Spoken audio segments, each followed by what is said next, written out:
নমস্কার বন্ধুরা। তো আজকে আমাদের ঘরেতে রুই মাছের কালিয়া বেনেছে। তো এটা আমি রুই মাছ ছিল, ওটা ভালো করে আমরা ধুয়ে করে পরিষ্কার শূন্য করে রেখে দিয়েছিলাম। কড়াইটা বসিয়ে দিয়েছিলাম হিটারেতে। এবার আমরা ওটার মধ্যে সরষের তেল ঢেলে দিব। সরষের তেল যখন গরম হচ্ছে তো তখন আমরা আলুটাকে ছিলে নিব।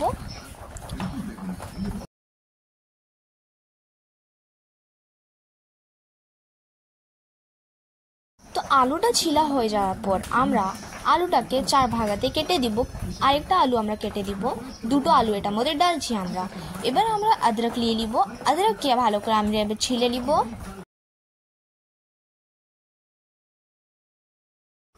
এবার আদিটাকে কেটে নিব আমরা। আদি কাটার পরে ধুয়ে করে নিব ভালো করে, তারপরে আলাদা প্লেটেতে রেখে দিব। সো এবারে আমরা পেঁয়াজ নিয়ে নিব, পেঁয়াজের ছিলকা হাটিয়ে নিব উপর থেকে।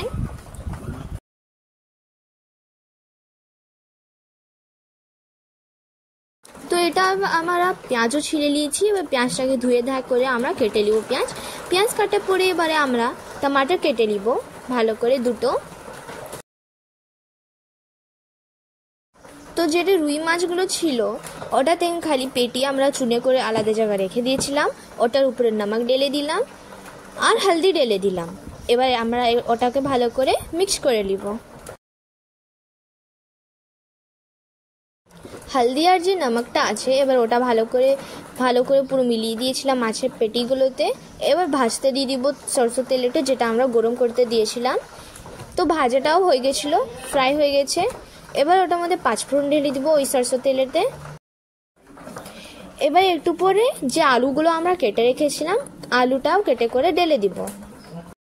এবারে আলুটা চালিয়ে নেওয়ার পরে একটা প্লেট ঢেকে দিব 5 মিনিট পুরো, ওটা ফির উঠিয়ে নিব। তো তখন আলুটা তেলেতে সিজে যাবে হালকা হালকা।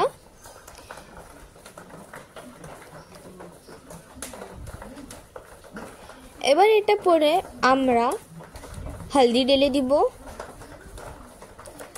মিট মশলা ঢেলে দিব, লাল মির্চ পাউডার ঢেলে দিব আর নুন ঢেলে দিব স্বাদ মাত্রাতে।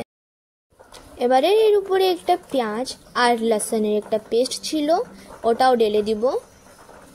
তো এই মশলাটাই ভালো করে আলুর সঙ্গে লাড়িয়ে নিব। তো এবারে যেটা আমরা টমাটার কেটে রেখেছিলাম ও টমাটারগুলোও ঢেলে দিব এটার মধ্যে। একটু চালাবার পরে এবার ওটার মধ্যে জল ঢেলে দিব।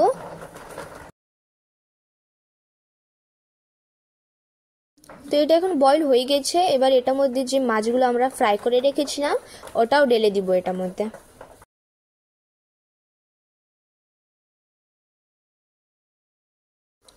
তো মাছের ঢালা পরে একটু খালি চালিয়ে করে তারপরে ওটাকে নামিয়ে নিব। তো এটার উপর থেকে একটু ধনিয়া পাতা ঢেলে করে আমাদের খাবার রেডি আছে। অনেক ভালো লাগবে, টেস্টিও লাগবে। Thanks for watching, subscribe to my channel, like, share, comment and more. Thank you.